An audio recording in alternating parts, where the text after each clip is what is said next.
Gold, trusted gold buyers. మీరు తాకట్టు పెట్టిన బంగారాన్ని విడిపించి ఈ రోజు ఉన్న మార్కెట్ ధరకు కొనబడను.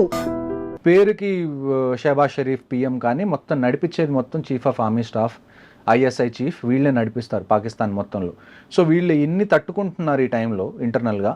ఇలాంటి టైంలో వాళ్ళందరూ వాళ్ళ కంట్రీని యునైట్ చేయాలి అంటే హిందూస్కి అగేన్స్ట్గా మనం వెళ్ళాలి, హిందూస్ని మనం చంపాలి. సార్ ఇప్పుడు మీరు అన్నట్టు హిందూకి వ్యతిరేకంగా చంపారు, పాయింట్లు ఇప్పి చూపించి మరీ లేదా కురాణ చదవని వాళ్ళకి వెంటపడి మరి చంపారు. అవును, కానీ ఒక గుర్రం నడుపుకొచ్చిన ముస్లింలు కూడా చంపారు. నాకు తెలిసిన ఇన్ఫర్మేషన్ ప్రస్తుతానికి ఏంటి అంటే, చూడండి at the end Kashmiri survive అయ్యేది దేని మీద, టూరిజం మీద.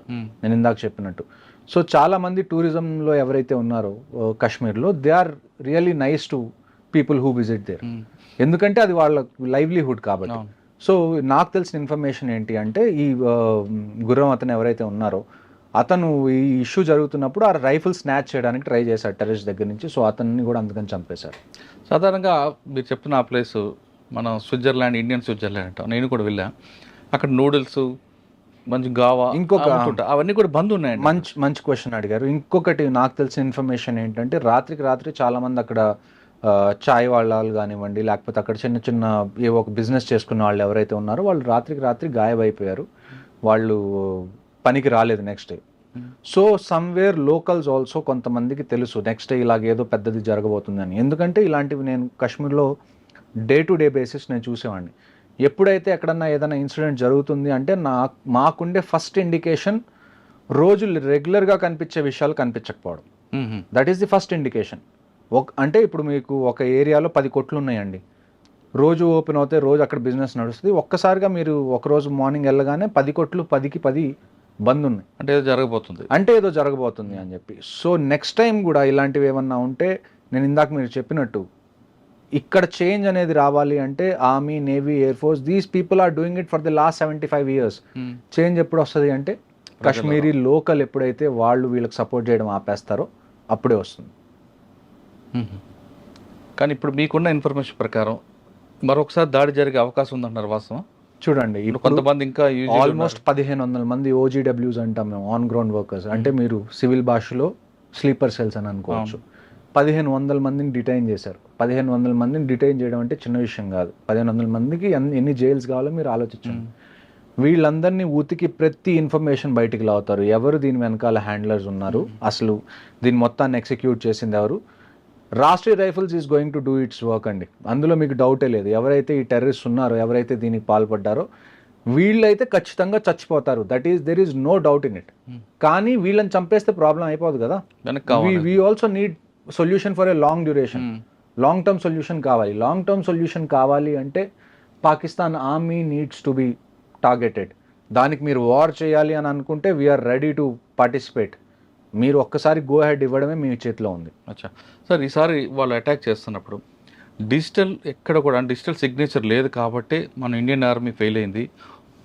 కంప్లీట్గా మనం డిజిటల్ మీద, ఎలక్ట్రానిక్ దీని మీద ఎక్కువ ఉన్నాం, సెల్ ఫోన్స్ వాటి మీద మనం ఎక్కువ ఫోకస్ చేస్తాం. కానీ ఫుడ్ ఇంటెలిజెన్స్కి మనం ప్రయారిటీ ఇవ్వలేదు కాబట్టి ఈసారి వచ్చిందని ఒక వార్త ఉంది, వాస్తవం అంటారు అది? చూడండి, మీకు నేను లాస్ట్ టైం మాట్లాడినప్పుడు కూడా నేను చెప్పాను, ఇంట్ అనేది 2 రకాల. ఫోన్స్ కానీ ఏది కూడా యూజ్ చేయలేదు కదండి.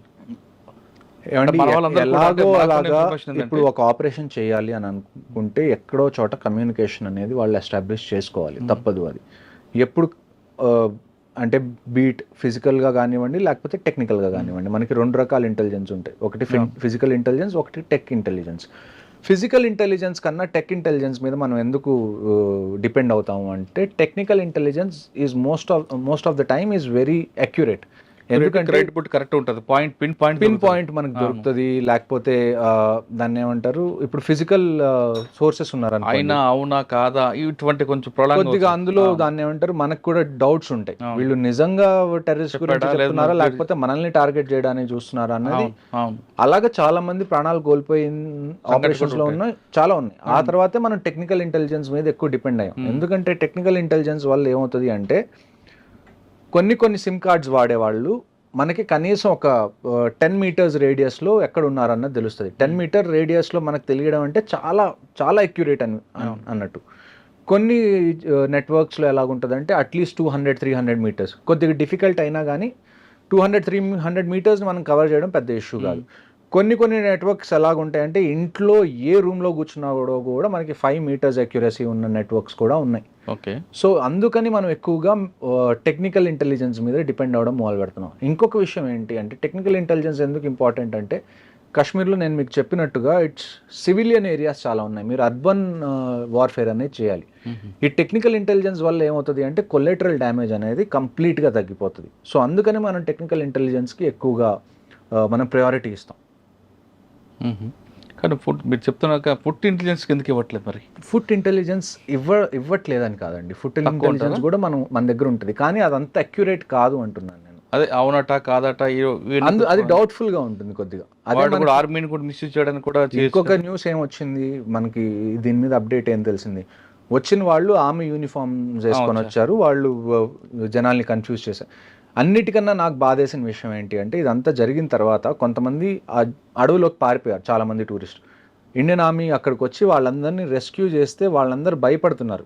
అంటే అసలు ఇండియన్ ఆర్మీని చూసి కూడా వాళ్ళకి ఏమనిపిస్తుంది అంటే మళ్ళీ టెర్రరిస్ట్ వచ్చారు మమ్మల్ని చంపడానికి అని. ఇండియన్ ఆర్మీ వాళ్ళని కూర్చోబెట్టి లేదు మేము ఆర్మీ వాళ్ళని చెప్పి నచ్చ చెప్పాల్సి వచ్చింది. అది పరిస్థితి, అక్కడ గ్రౌండ్ రియాలిటీ అది.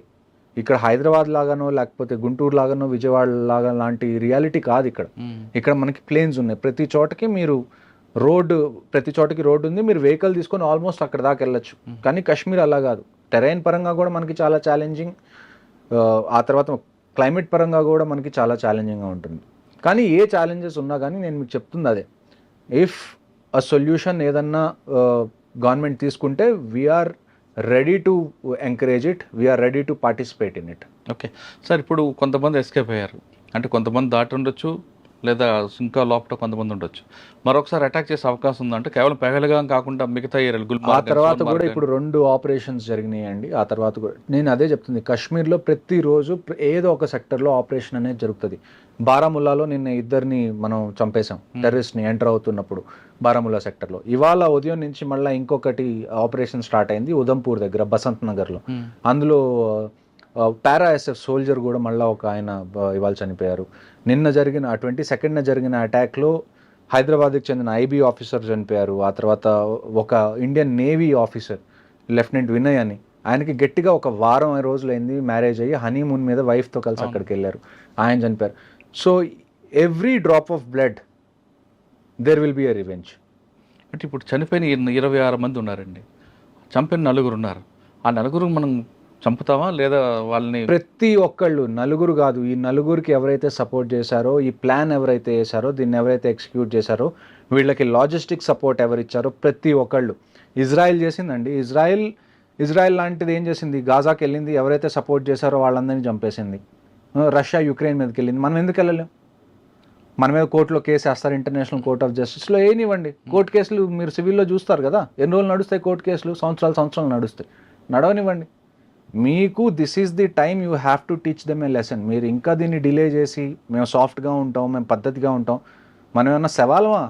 అవును, ప్రతిసారి ఇలాగ మన మీద ఏదైనా జరగడం, మనం ఒక 2 రోజులు క్యాండిల్ పట్టుకోవడం, మళ్ళీ ఒక 2-3 నెలల తర్వాత మళ్ళీ క్రికెట్ కావాలి, లేకపోతే అక్కడి నుంచి యాక్టర్స్ కావాలి అని మాట్లాడుకోవడానికి.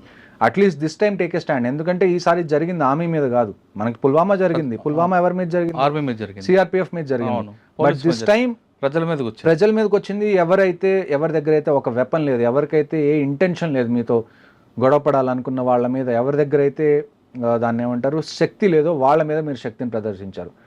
ఇప్పుడు మీ మీద శక్తి ఉన్న వాళ్ళు ప్రదర్శిస్తే ఎలా ఉంటుందో మీకు తెలుస్తుంది ఈవెన్చువల్గా. ఓకే సార్, ఫైనల్గా చెప్పండి, బయటకు వచ్చారు మీరు రిటైర్ అయిపోయి వచ్చిన తర్వాత, ఈ ఇన్సిడెంట్ వినగానే మీ రక్తం బాయిల్ అయిందా? మరొకసారి వెళ్దాం అనిపించిందా?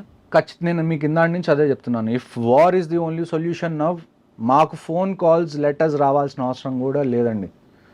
We are in the reserve list, we will be there the next morning. మేము రిపోర్ట్ చేస్తాం మా రెజిమెంట్స్కి, మీరు డెసిషన్ తీసుకోండి, వీఆర్ రెడీ. సార్ అక్కడికి వెళ్ళిన తర్వాత, అంటే ఇంతకుముందు కూడా మీరు వారంలోనే దాంట్లో చూస్తుంటారు, మీకు ఎవరు గైడెన్స్ చేస్తారు? ఒక దగ్గర జరిగింది, ఇన్ఫర్మేషన్ ఉంది, కొట్టరని అంటారా, లేదు వాడిని పికప్ చేస్తారమంటారు? అంటే ఫస్ట్ ప్రయారిటీ అరెస్టా పికప్? ఇలాంటి విషయాలు జరిగినప్పుడు అరెస్ట్ అనే దానికి ఎవరు మీరు నన్ను పర్సనల్గా అడిగితే అండి, నేను అరెస్ట్ చేయాలి అంటాను. ఒకసారి చంపేయాలి, ఒకసారి some times death is kindness. ఒకరిని చంపేస్తే మనం వాడి మీద జాలి చూపించినట్టు అర్థం ఇలాంటి వాళ్ళని. నన్ను అడిగితే ఈసారి వీ షుడ్ అరెస్ట్ దెమ్. వాళ్ళ టార్చర్ ఎలాగ ఉండాలి అంటే, నేను మీ మర్చిపోకూడదు. మేము కాశ్మీర్లో నేను చెప్తాను, నేను ప్రతిసారి ఆపరేషన్కి వెళ్ళేటప్పుడు నేను చెప్పేది ఏంటి అంటే, ఇస్లాంలో ఏంటి అంటే ఎవరన్నా చనిపోతే ఏం చేస్తారు, పూడ్చి పెడతారు, కాల్చరు. కాలిస్తే వాళ్ళు దాన్ని ఏమంటారు, వాళ్ళ రిలీజన్ బట్టి అది దాన్ని అగేన్స్ట్. ఏ టెర్రరిస్ట్ అయితే ఇస్లాం పేరు చెప్పుకొని ఇక్కడికి వచ్చి పిచ్చి పనులు చేస్తున్నాడో, make sure he doesn't get buried, make sure he gets burnt, he gets roasted.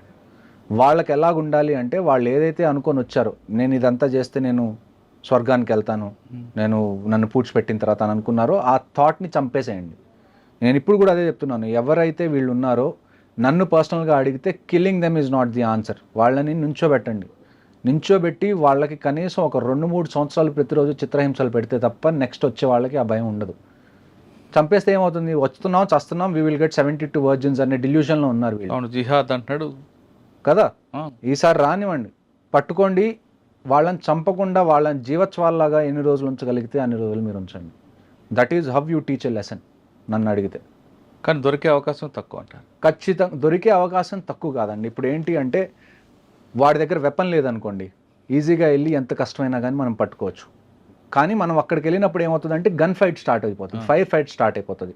అందులో ఏంటి అంటే, మనం ఎంత ట్రై చేసినా వాడిని చంపకుండా పట్టుకోవాలి అన్న ఎంత ట్రై చేసినా కానీ ఎప్పుడైతే గన్ ఫైట్ స్టార్ట్ అవుతుందో ఈవెన్చువల్గా వాళ్ళని చంపాల్సి వస్తుంది.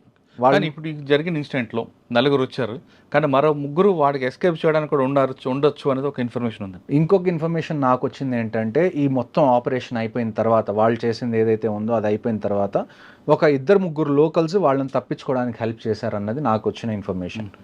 ప్రతి ఒక్కళ్ళకి వాళ్ళు మూల్యం చెల్లించాల్సిందే, దాంట్లో క్వశ్చన్ అనేది లేదు, సెకండ్ క్వశ్చన్.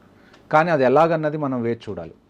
ఏదైనా పిఎం గారి డెసిషన్ మీద ఉంది. పిఎంగా చూడండి, లోకల్గా ఏది జరగాలన్నా కానీ ఆర్మీ డెసిషన్ తీసుకుంటే చాలు. బట్ ఇది చిన్న విషయం కాదు.